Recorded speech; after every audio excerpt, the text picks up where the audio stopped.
Good afternoon, good night. I'm Mona Loy, managing editor and founder of Blackbright News, which is a Black-centered publication that can be found at www.issue, which is issuu.com/Blackbright News. Just uploaded the Black History edition if you're watching this in October 2018.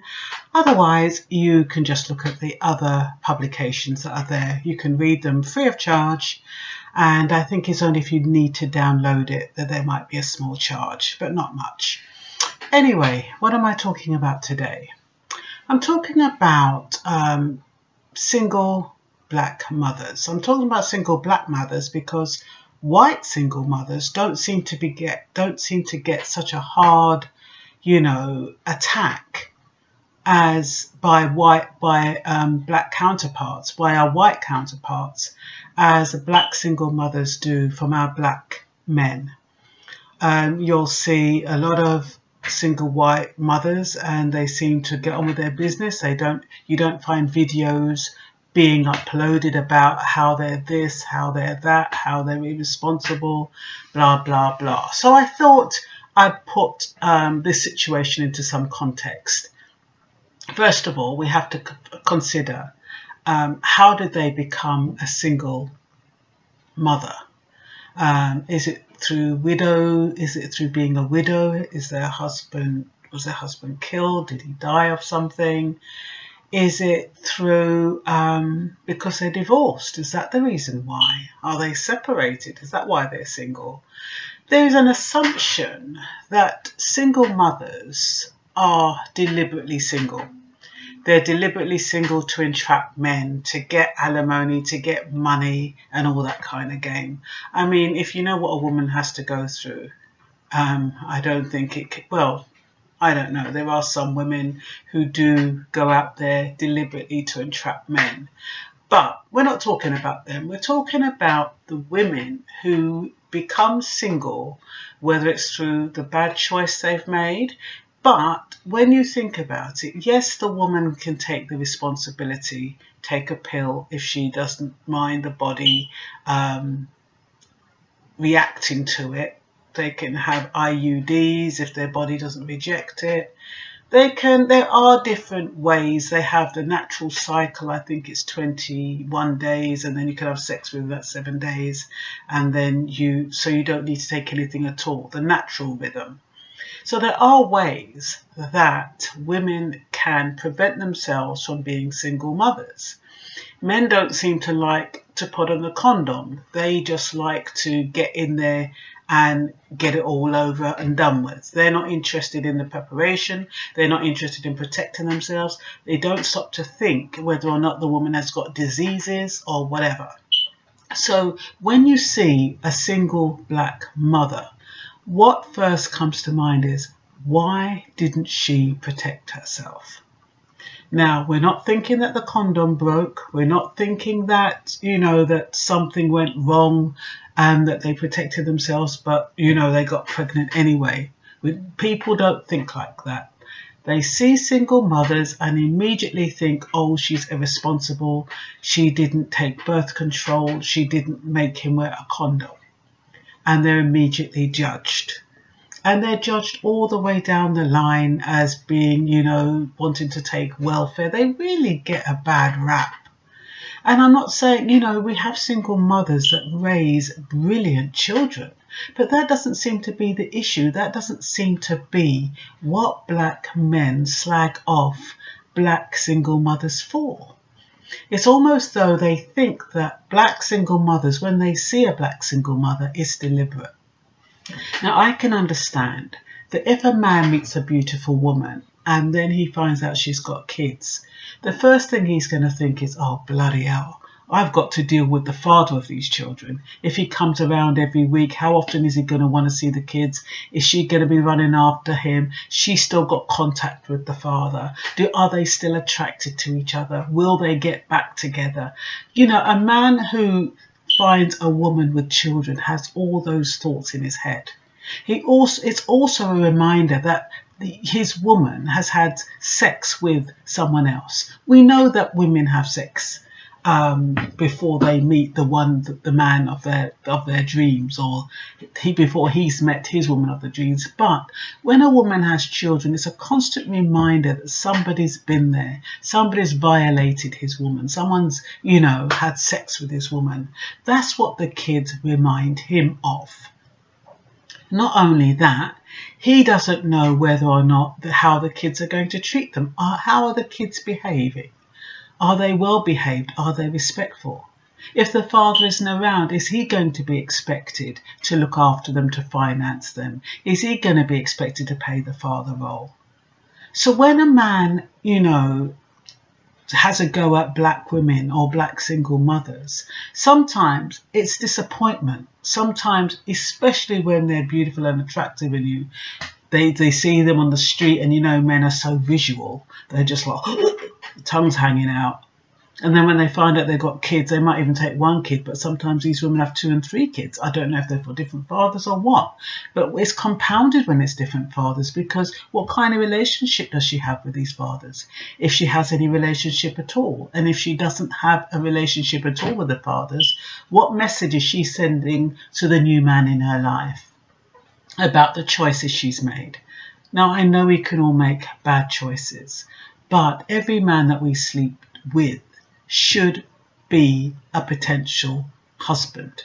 So you should be able to look at that man and say, yes, he's got the qualities. I'd love to spend the rest of my life with him. I wouldn't mind having children with him. That's what should be in the foremost in your mind before you go to bed with a man.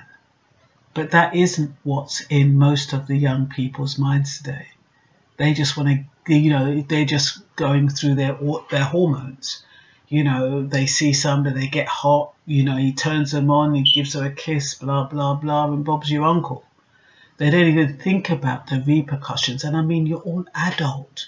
There is sex education. You know the repercussions of your actions. So I don't understand why people aren't responsible. It's difficult. It's different if you've been, you got a child through rape. There's whole different scenarios why women end up being single mothers. But I'm talking about the majority of them. The majority of them. And you know what? In the 70s and 80s, single mothers was actually promoted, because if you had a man in your life, you wouldn't get any benefits. And that's not to say, yes, the woman could have gone out and worked, but if you've got young children and you wanted, your rent paid while you couldn't work while he was on maternity leave, you couldn't have a man around. So in essence, the system kind of broke up that relationship from the offset. You couldn't get a property, you couldn't get a council house if you had a man in your life. So the man was kind of pushed away from the very beginning. So even if he wanted to be a part of the family, the woman would say, oh, no, you can't. You can come around on such and such a day, but you can't live with me. You can't be a part of the child's life because I won't get my rent paid. And a lot of times those men weren't in a position, and that's why I'm talking about choices. Those men were not in a position to pay what the government would pay you if you were not working. A lot of those men, they're probably getting money under the table back then, or they didn't have much of a job. And these were the men that women were sleeping with because it was more to do with an emotional attachment rather than a practical attachment. Sleeping with somebody who was working, who was earning a decent wage, and who could look after you if you got pregnant. So the choices were bad based on that, or the women thought it doesn't matter. If I get pregnant, the government will look after me. And that's why they say, women don't have any ambition. These women didn't have any ambition because they knew the state would look after them. And rather than find eligible men who would look after them, they thought, well, I'll go with this guy. He turns me on. He looks good. And I let the state look after me. So it's a difficult situation because on the one hand, I can understand why men are so angry at women, single parents, because a lot of them, they don't enjoy the fatherhood experience and yet they have to pay out for it. And then a lot of them, so you've got a lot of women who manipulate the men. Now they've got children, and I know that the man usually wants to see the children. A lot of men do want to see their children. They might not be able to afford how much they are supposed to pay, but a lot of them do want to be a part of the father's life, the child's life. But a lot of the women will turn that situation around and say, look, if you can't pay me, you're not going to see the kids. And not thinking about the poor children. The children, especially boys, it is only sensible for them to have a male role model. And you might not think the father is a good role model, but if you don't think that, why did you go with him in the first place? So it's all about decisions. It's all about being accountable for your actions. It's all about putting your head in the right frame and choosing wisely. And not making these silly mistakes, and not going with men that you don't want to have anything to do with after you've got pregnant. Doesn't make any sense. And I know accidents happen. I'm not saying they don't. I know they happen. And I'm not talking about the widows and, the divorcees who've been with their children and raised, their children until they're grown, and now they've ended up being single parents because the children are still with them. But you have some big ass men and women in their 30s and 40s still living with their parents. Now I understand that, the house prices are so high, and, young people just can't afford to buy a house these days. So they stay with their parents, but they're staying with parents and they're not paying anything. The parents are not teaching them about responsibility. They're not making them pay their way. They should be paying rent. They should be paying all those things that they would have to pay if they went out into the big wide world, only at a reduced rate, but just so they can get a feel of responsibility. And that's why a lot of men don't want to hang around with women, because they can go back to their mum and live with their mums free. So why would they want to settle down with a woman who's going to say, listen, I need some money for shopping, I need some money for, the laundrette, I need money for this, and I need money for that. They're going to say, hey, hold on a minute, I'm going to go back to my mum, I'll see ya, I'll come and see the kids on weekends or whatever. And that's where all the problem starts, because the woman is thinking, well, look, if you're not going to be a part of the child's life, if you're not going to help me out financially, go back to your mother then. I can cope, and I will cope, and she does cope. And that is why there's so many single mothers around. So don't give us a hard time, guys. I mean, I'm a bit too old to be a single mother, but, I have been one because I was divorced. But it's not easy. And I mean, I'm sure if a lot of us had a choice, and we had chosen wisely, the life would have been different. But sometimes the odds are against us, the system is against us, and that's not to make an excuse. We're all adults. We all should be responsible enough to know what we're doing and to make the right choices. And that's what this life is about, making the right choices. And make your right choice from here on. And that's all for now. Bye-bye.